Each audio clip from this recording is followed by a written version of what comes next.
Hi, this is Wisdom for Women Only, Bible study for ladies. I'm reading from Deuteronomy 28 today, and it talks about the blessings and cursings. And I think it's really clear if we read this that the United States is under the curse of God. And it's not solely or even mostly because of the heathen in the United States, the unbelievers. It is mostly because of the people of God, the church. In Deuteronomy 28, God gives Moses a bunch of blessings for obedience.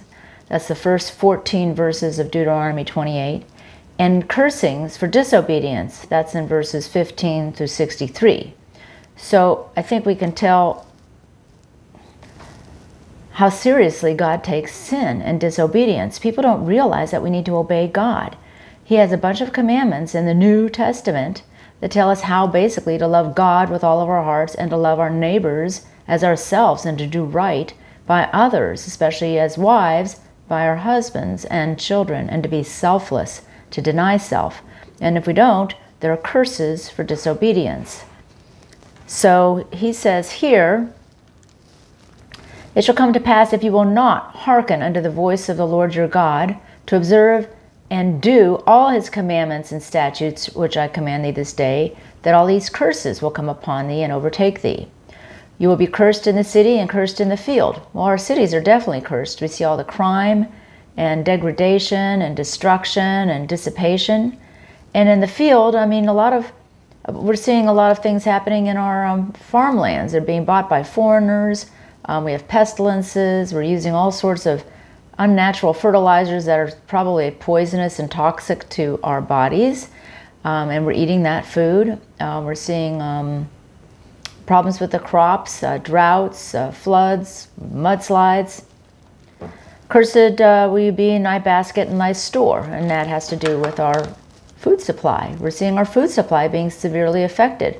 We're seeing, I think they're trying to stop ranching nowadays.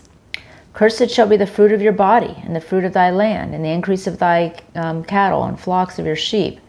So I used to work in the medical field, and it was stunning to see how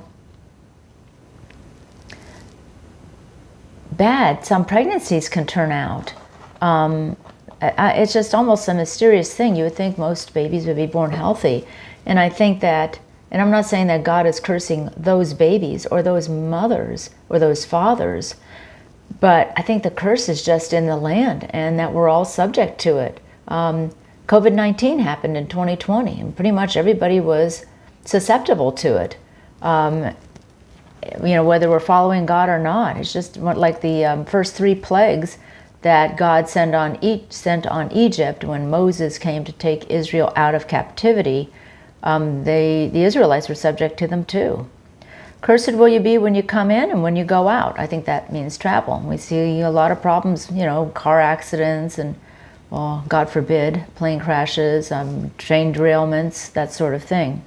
"The Lord will send upon you cursing, vexation, and rebuke in all that you set your hands to do, until you're destroyed and you perish quickly because of the wickedness of your doings."